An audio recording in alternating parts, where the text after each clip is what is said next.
الحمد لله وكفى وسلام على عباده الذين اصطفى أما بعد أعوذ بالله من الشيطان الرجيم بسم الله الرحمن الرحيم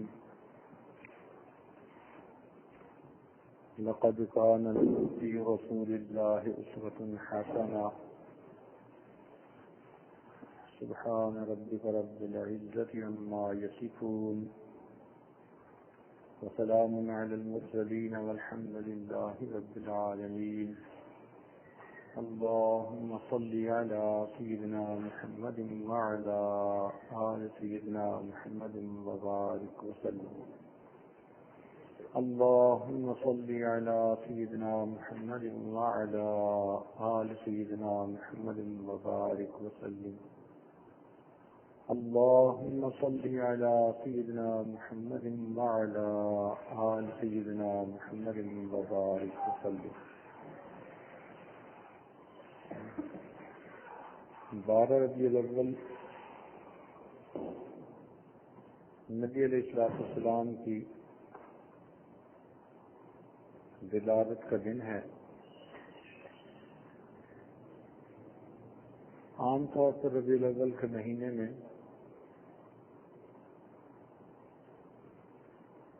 نبی علیہ السلام کی سیرت مبارکہ کا تذکرہ کیا جاتا ہے۔ مورخین زیادہ اس نتیجے پر پہنچے ہیں کہ 9 ربیع الاول نبی علیہ السلام کی ولادت مبارکہ کا دن اور 12 ربیع الاول نبی علیہ السلام کا دنیا سے پردہ فرمانے کا دن ہے۔ وجہ اس کی یہ ہے کہ جب نبی علیہ السلام دنیا میں تشریف لائے تو لوگوں کو آپ کی قدر و منزلت کا ابھی اندازہ نہیں تھا۔ ان کو یہ نہیں پتا تھا کہ کون سی ہستی دنیا میں تشریف لائی ہے۔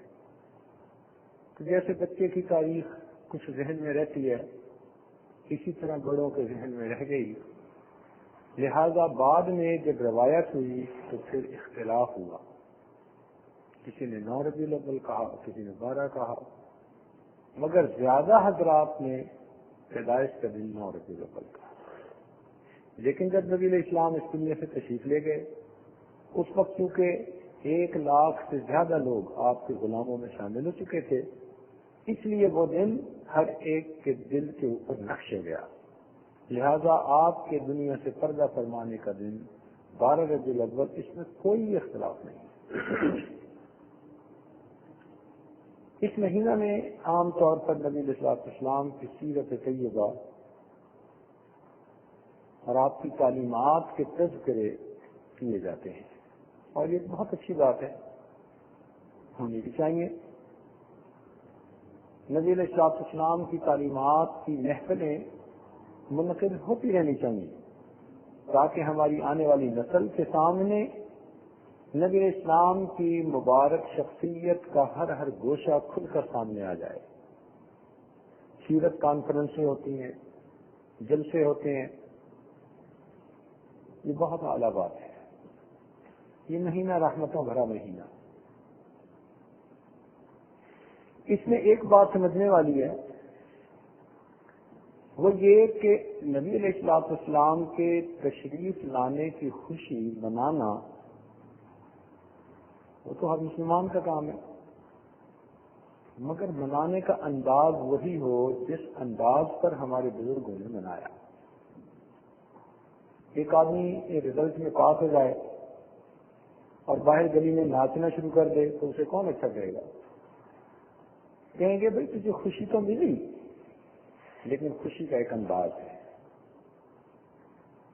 نبی علیہ السلام کی پیدائش پر خوشی سیدنا صدیق اکبر کو دی ہوئی، سیدنا عمر خطاب کو دی ہوئی، سیدنا عثمان غنی کو دی ہوئی، سیدنا علی المرتضیٰ کو دی ہوئی۔ تو خلفائے راشدین نے اپنے دور میں جس انداز سے نبی علیہ السلام کی پیدائش کی خوشی منائی وہی سب سے بہتر طریقہ ہے۔ 1,24,000 صحابہ وہ نبی علیہ السلام کے عاشق صادق تھے، ہر صحابی کا دل نبی علیہ السلام کی محبت سے بھرا ہوا تھا. انہوں نے اپنے محبوب کی دنیا میں آنے کی خوشی جیسے منائی ہم نے ویسے منائی. پھر امت میں کتنے اولیاء گزرے. حسن بصری رحمۃ اللہ علیہ، جنید بغدادی رحمۃ اللہ علیہ، بائیجین بستامی رحمۃ اللہ علیہ، حضرت خواجہ عبد الخالق غجروانی رحمۃ اللہ علیہ، خواجہ عبد القادر جیلانی رحمۃ اللہ علیہ، مجدد الثانی رحمۃ اللہ علیہ، شاہ ولی اللہ محدث دہلوی رحمۃ اللہ علیہ.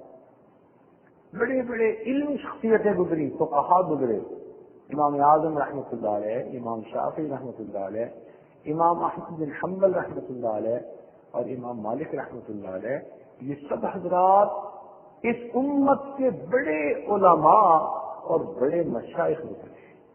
انہوں نے جس طرح نبی علیہ السلام کی دنیا میں تشریف آوری پر خوشی منائی، اس انداز پر خوشی منانا وہی سنت ہے، وہی اچھا طریقہ ہے. ایک موٹی سی بات ذہن میں رکھیے کہ اگر کسی کے شیخ اس کے گھر میں آئیں تو گھر کے لوگوں کو خوشی ہوتی ہے، مگر بچوں کی خوشی اور انداز کی ہوتی ہے اور بڑوں کی خوشی اور انداز کی.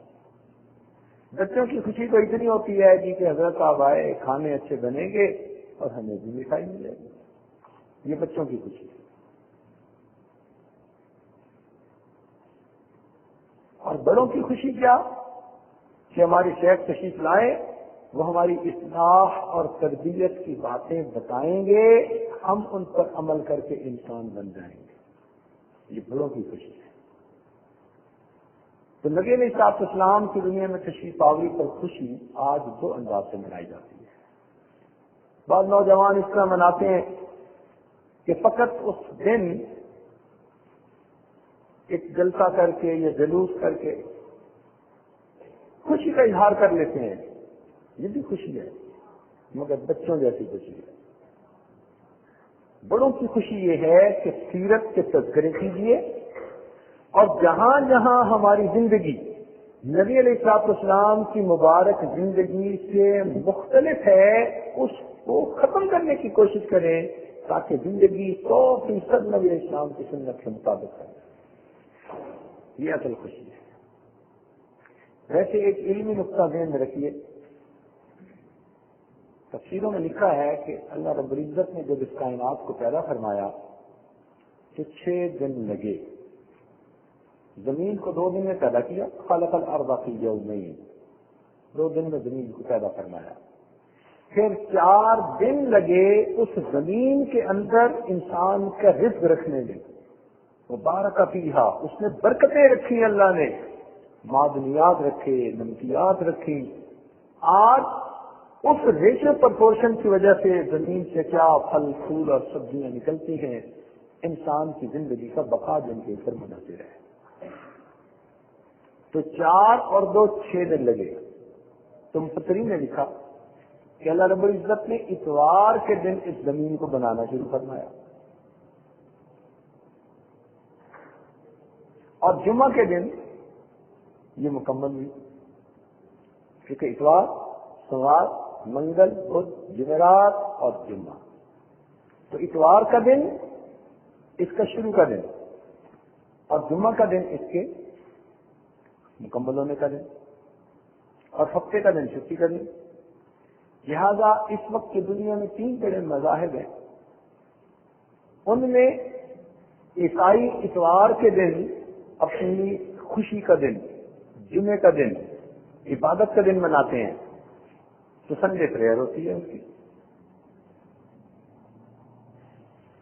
جو یہودی ہیں وہ ہفتے کا دن مناتے ہیں کہ وہ فراغت کا دن تھا اس لیے اس دن خوشی کا دن ہے. اور مومنوں کے لیے اللہ نے جمعے کا دن خوشی کا دن بنا دیا. اور واقعی جس دن کوئی کام مکمل ہوتا ہے نا، حقیقی خوشی اس دن ہوتی ہے. کام شروع ہونے کے دن بھی خوشی ہوتی ہے مگر خوشی کا انداز اور ہوتا ہے. دیکھیں جی بچے کو جس دن شروع کرواتے ہیں قرآن پاک اس دن بھی خوشی ہوتی ہے مگر وہ خوشی ذرا کم ہے اور جس دن قرآن پاک اس کا مکمل ہوتا ہے اس دن خوشی کی انداز کچھ اور ہوتا ہے، کام مکمل ہو گیا۔ تو الحمدللہ امت مسلمہ کو اللہ تعالیٰ نے جمعہ کا دن خوشی کا دن دیا، اور یہی مزاج ہے دونوں میں۔ چنانچہ آپ دیکھیں گے کہ جو ہے یہ عیسائیوں میں جو برتھ ڈے منانے کا رواج ہے وہ عام ہے، ایک مزاج ہے ان کا، بچے کا برتھ ڈے منایا جاتا ہے، بڑے کا برتھ ڈے منایا جاتا ہے، تو آنے کی خوشی منائی جاتی ہے۔ ہمارے ہاں جس دن بندہ ایمان کے ساتھ اس دنیا سے رخصت ہو جاتا ہے نا، کامیاب ہو جاتا ہے، وہ دن خوشی کا دن ہوتا ہے۔ اسی لیے ہمارے ہاں بزرگوں کے سیرت کے دن منائے جاتے ہیں۔ فلاں دن صدیق اکبر کی شہادت ہوئی، اچھا جی سیرت کانفرنس ہوگی۔ فلاں دن حضرت مجد علی خانی رحمۃ اللہ علیہ کے لیے ایصال ثواب کا دن ہے۔ تو ہمارے ہاں دنیا سے جانے کا جو دن ہے وہ اصل ان کی کامیابی کا دن ہے۔ لہذا ہمارے اکابرین اس 12 ربیع الاول کے مہینے میں نبی علیہ الصلوۃ والسلام کی تعلیمات کو کھول کھول کر بتاتے ہیں اور اس پر عمل کرنا سکھاتے ہیں، اور یہ حقیقی خوشی منانے کا انداز ہے۔ اصل خوشی یہ ہے ہر سال کے ربیع الاول میں ہم اپنی زندگی کا جائزہ لیں اور اپنی زندگی نبی علیہ الصلوۃ والسلام کی مبارک زندگی کے بالکل مطابق بنانے کی کوشش کریں۔ اللہ تعالیٰ نے اپنے محبوب کو دنیا میں بھیجا، اور بھیجا بھی سعودی عربیہ میں۔ اگر آپ کبھی دنیا کے نقشے کو سامنے رکھ کر دیکھیں، سعودی عرب کا پیننسولا جو ہے نا، 3 طرف سے وہ پانی سے کٹا ہوا ہے، زمین سے کٹا ہوا ہے، پانی پانی ہے، 3 طرف اس سے پانی ہے، صرف اوپر کی طرف وہ زمین سے ملا ہوا ہے،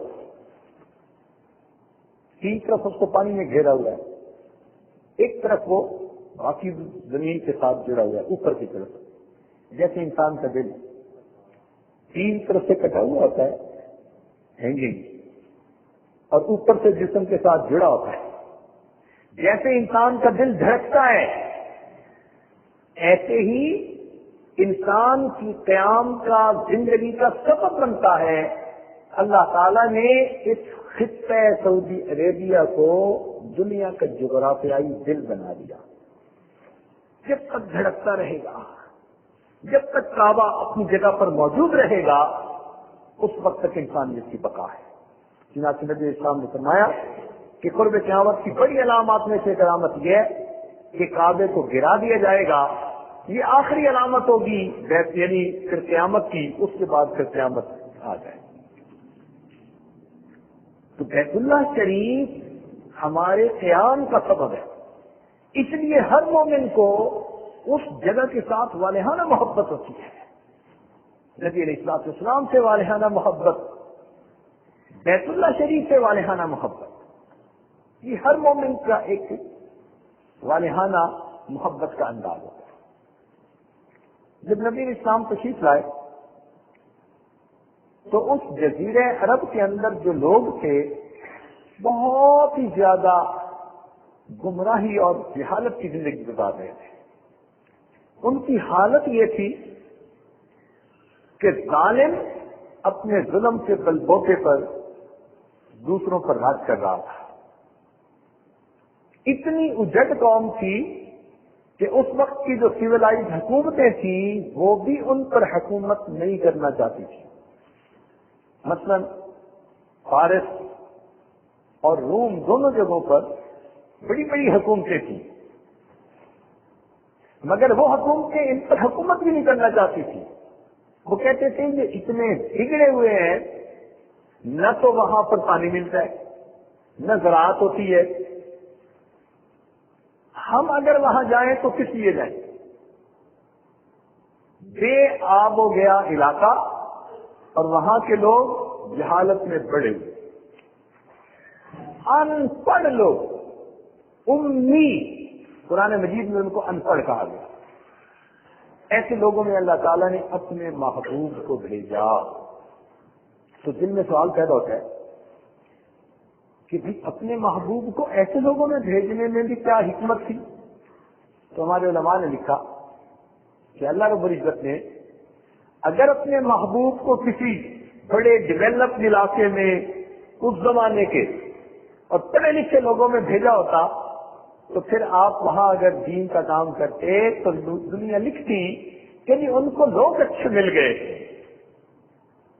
بنے ہوئے لوگ مل گئے تھے جی، انہوں نے ان کو پھر اور اچھا بنا دیا، پالش کر دیا، بنے ہوئے تو پہلے تھے. نہیں، اللہ رب العزت نے ان کو ایسے لوگوں میں بھیجا کہ جن سے زیادہ بگڑے ہوئے لوگ دنیا میں کہیں موجود ہی نہیں. ان لوگوں کو نبی علیہ السلام نے بنایا، ان کو سکھایا، ان کی زندگیوں کو تبدیل کیا، اور بالآخر یہ وہ لوگ تھے جو کھڑے ہوئے اور دنیا نے پھر ان کی قیادت کو تسلیم کر دیا. آج دیکھیے سیدنا عمر رضی اللہ تعالیٰ عنہ کی شخصیت کی عظمت کو صرف مسلمان ہی نہیں، غیر مسلم بھی تسلیم کرتے ہیں،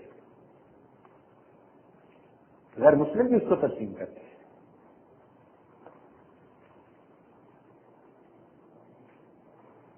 چنانچہ ایک انگریز مورخ لکھتا ہے کہ نبی علیہ السلام کے دنیا میں پردہ فرمانے کے بعد the land of Arabia became the nursery of heroes. عرب کی زمین وہ انسانوں کی نرسری بن گئی، ہیرو کی نرسری بن گئی. ہر بندہ جو وہاں سے اٹھا وہ دنیا کی تاریخ پر ایک ہیرو کی طرح سمجھا گیا.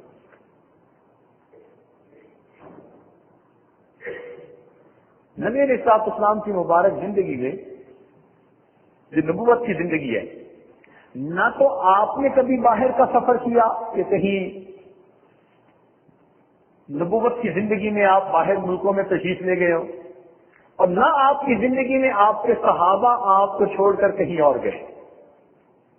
حبشہ گئے تھے ہجرت کے لیے، وہ بھی ابتدا تھی، وہاں سے واپس آ گئے، مگر روم اور فارس نہیں گئے.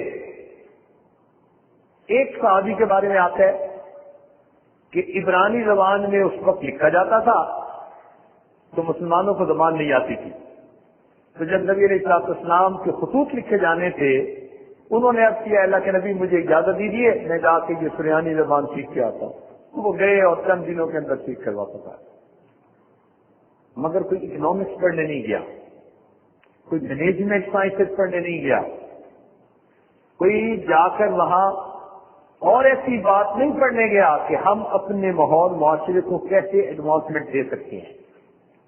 یہ لوگ بگڑے ہوئے تھے مگر نبی علیہ السلام کے قدموں میں جڑے رہے، اور جب آپ نے وفات پائی تو یہ دنیا کی عظیم شخصیتیں بنے. یہ اس بات کا ثبوت ہے کہ نبی علیہ السلام کی تعلیمات نے اتنے بگڑے لوگوں کو اتنی بلندی عطا کروا دی. تو یہ محبوب محسن انسانیت کی تعلیمات جنہوں نے انسانوں کو انسان بننے کا طریقہ سکھایا، آدمی کو آدمیت سکھائی، ایسی تعلیمات دی کہ جن تعلیمات پر عمل کرنے والے ان بندوں کو وہ بلندیاں ملی کہ اس دنیا میں ان پر فرشتوں کا سلام آیا کرتا تھا. ایسی زندگی ملی. اگر تاریخ پر نظر ڈالی جائے تو ہمیں تاریخ میں بڑے بڑے مشاہیر فیمس پرسنالٹیز ہسٹری کے اندر وہ ملیں گی جنہوں نے بڑے بڑے سگنیفیکینٹ کام کیے اور لوگوں کی زندگیوں پہ ان کے بڑے اثرات. آپ اگر غور کریں تو آپ کو سائنسدانوں میں آئنسٹائن کا نام ملے گا، نیوٹن کا نام ملے گا، ڈرامے لکھنے والوں میں شیکسپیئر کا نام ملے گا، پوئٹری میں ورڈسورتھ کا نام ملے گا، اور اسی طرح جنگجو لوگوں میں آپ کو بڑے بڑے جنگجو لوگوں کے نام ملیں گے، بادشاہوں کے نام ملیں گے. مگر ایک چیز ان سب کے اندر کامن ملے گی، سب میں کامن. وہ کیا بات؟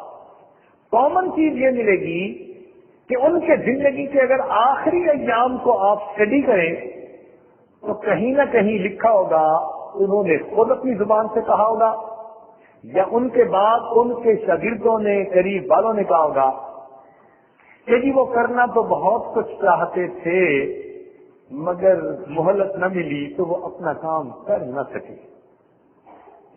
مثال کے طور پر ابو علی سینا منطق اور فلسفہ میں بڑا نمایاں بندہ گزرا، کتابیں لکھی، لیکن اس کی وفات کے وقت اس نے خود کہا کہ میری زندگی نے وفا نہ کی، اب میں آخری وقت کے قریب ہوں، اگر مجھے اور مہلت ملتی تو میں اور زیادہ کام کر کے دکھاتا۔ یہی جالیلوس نے کہا، یہی افلاطون نے کہا، بڑے بڑے جو دنیا میں جرنیل گزرے انہوں نے یہی کہا کہ ہم نے یہ علاقہ فتح کر دیا، اگر اور مہلت ملتی ہم اور زیادہ علاقے کو فتح کر کے دکھا دیتے۔ تو یہ ایک کامن چیز ملے گی، دنیا کے بڑے بڑے مصنف جنہوں نے کتابیں لکھی کہ جی ہم نے یہ کر دیا، مہلت نہ ملی، زندگی نے وفا نہ کی، ورنہ ہم اور زیادہ کتابیں لکھ دیتے۔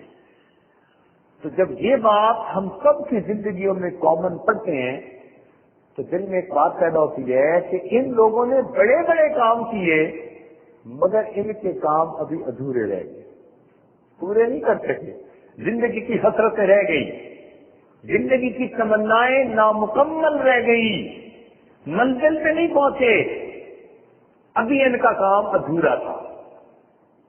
پوری انسانیت کی تاریخ میں ایک نبی علیہ السلام کی مبارک زندگی ایسی ہے کہ آپ اپنی مبارک زندگی میں 1.25 لاکھ صحابہ کی موجودگی میں سب کے سامنے فرماتے ہیں، لوگوں میں جس مقصد کے لیے دنیا میں آیا تھا میں وہ مقصد پورا کر چکا، کیا تم میری اس بات کی تصدیق کرتے ہو؟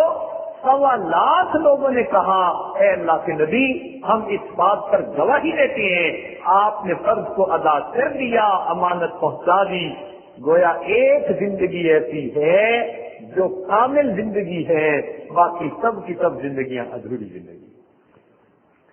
تو جب ایک زندگی کامل ہے تو کیوں نہ ہم اس کامل کی زندگی کو فالو کریں؟ حکمن کا ہے نا، میرا قائد ہے وہ زندگی پیغام تھا جس کا، صداقت ذات تھی جس کی، امانت نام تھا جس کا، وہ رفتہ جس نے قوم کو منزل عطا کر دی، کلی آغاز تھی جس کی، چمن انجام تھا جس کا۔ ایک کلی سے کام شروع کیا اور دلا پھر چمن بنا کر دنیا کو دکھا دیا۔ پوری کائنات میں یہ نبی علیہ السلام کی مبارک زندگی ہے، ہر اعتبار سے کامل زندگی، ہر لحاظ سے کامل زندگی، جس اینگل سے دیکھیں، جس پہلو سے دیکھیں آپ کو وہ زندگی کامل نظر آئے گی۔ چنانچہ ایک شوہر کی حیثیت سے دیکھیں، آپ گھر میں بہترین شوہر ہیں، آپ ایک باپ کی حیثیت سے دیکھیں، آپ اپنی اولاد کے لیے بہترین باپ ہیں، آپ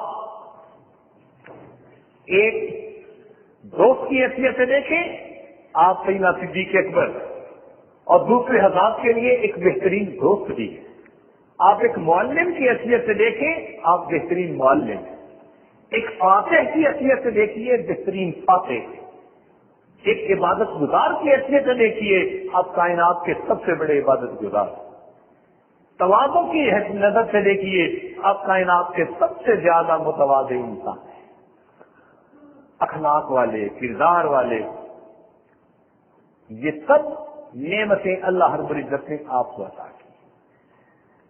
اب دیکھیے یہ پوائنٹ ذرا سوچنے کا ہے، دنیا کے ہر گھر میں کتنی اچھی زندگی کیوں نہ گزر رہی ہو، کہیں نہ کہیں میاں بیوی میں رائے کا اختلاف ہو جاتا ہے، زیادہ نہ صحیح تھوڑا صحیح ہو جاتا ہے، تو میاں بیوی آپس میں کہتے ہیں کہ اچھا اگر کبھی کوئی ایسی بات ہوئی نا ہم آپس میں مل کے بات کر لیں گے، ہمیں گھر کی باتیں باہر نہیں کرنی چاہیے۔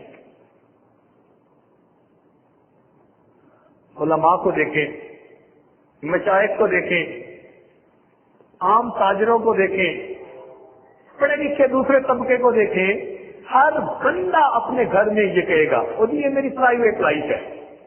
کیا مطلب؟ کہ میں اس لائف کو دوسروں سے علیحدہ رکھنا چاہتا ہوں، اور یہ میرے اور میرے گھر کے معاملات ہیں، لوگوں کو اس کی طرف نہیں متوجہ ہونا چاہیے. تو معلوم ہوا کہ تمام لوگ اس بات کو چاہتے ہیں کہ ہمارے گھر کی باتیں ہم تک رہیں، لوگوں کے سامنے نہ آئیں.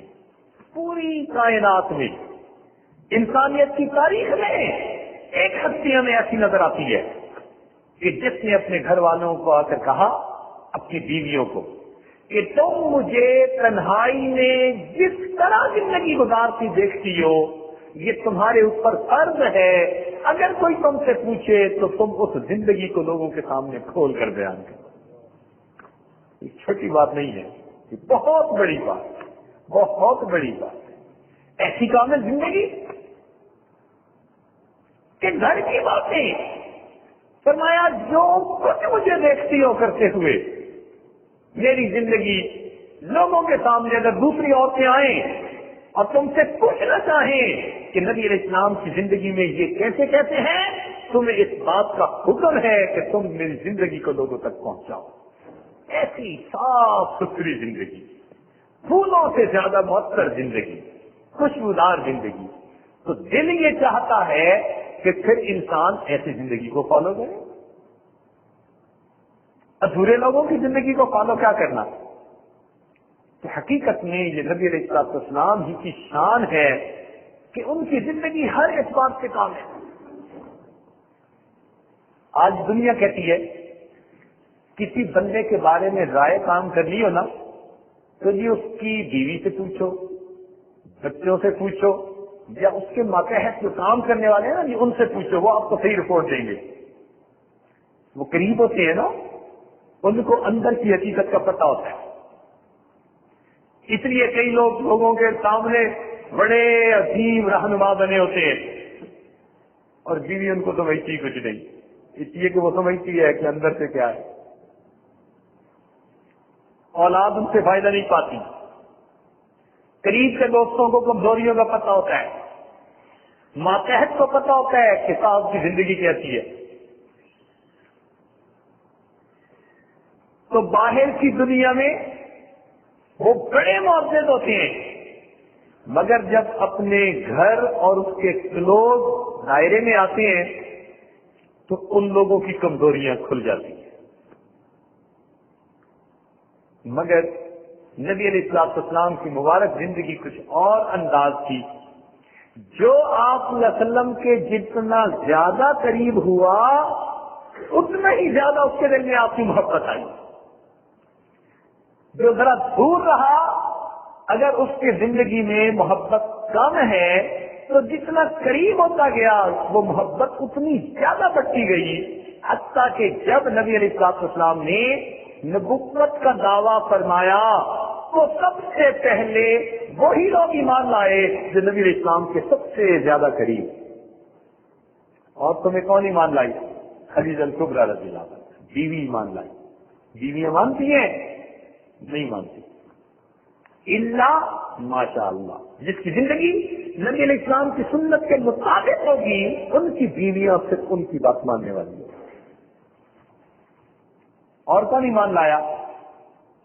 ماتحتوں میں حضرت زید رضی اللہ تعالیٰ. ہر وقت سے کہتے ہیں جی نوکر کو بڑا پتہ ہوتا ہے. نبی علیہ السلام کی خدمت کرنے والے جو تھے، ہر وقت کے گھر کے اندر باہر کے کام سمیٹنے والے، سب سے پہلے بات پر عمل کرنے والے تھے. اور پھر ایمان لانے والے کون تھے؟ سیدنا صدیق اکبر. رشتہ داروں میں حضرت علی رضی اللہ تعالیٰ. تو دیکھیے جو جتنا قریب تھا نبی علیہ السلام کی مبارک زندگی سے وہ اتنا ہی زیادہ متاثر ہوا اور اس نے آپ کی دعوت کو اتنا جلدی قبول کر دیا. تو اگر ان باتوں کو ہم سامنے رکھیں تو واقعی دل چاہتا ہے کہ ہم نبی علیہ السلام کی مبارک زندگی کی اتباع کریں، زندگی ان کے مطابق بنائیں. نبی علیہ السلام نے اپنے اخلاق سے، کردار سے لوگوں کے دلوں کو فتح فرما لیا. راشدی کا نانا فرماتی ہیں فتحت المدینہ بالاخلاق کہ نبی علیہ السلام نے مدینہ کو اپنے اخلاق کے ذریعے فتح کر لیا تھا، یعنی لوگوں کے دل اپنے اچھے اخلاق کی وجہ سے جیت لیے تھے۔ میرے دوستو، کردار ظاہر میں دیکھی مت چیز نظر آتی ہے، مگر یہ اتنی عظیم چیز ہے کہ اس کے ذریعے انسان بڑی سے بڑی قیمتی چیز کو خرید لیا کرتا ہے۔ دنیا تلوار کا مقابلہ کر لیتی ہے، دنیا کردار کا مقابلہ نہیں کرتی۔ تو نبی علیہ السلام کے اخلاق، آپ کے کردار، آپ کی سیرت طیبہ کی وجہ سے لوگوں کے دل جیت لیے اور انہوں نے اسلام کو اپنے سینے سے لگا لیا۔ اللہ رب العزت ہمیں بھی نبی علیہ السلام کی مبارک زندگی کے ایک ایک جو ہے وہ گوشے کو اپنانے کی اور اپنی زندگی ان کے مطابق بنانے کی توفیق عطا فرمائے۔ وآخر دعوانا ان الحمد للہ۔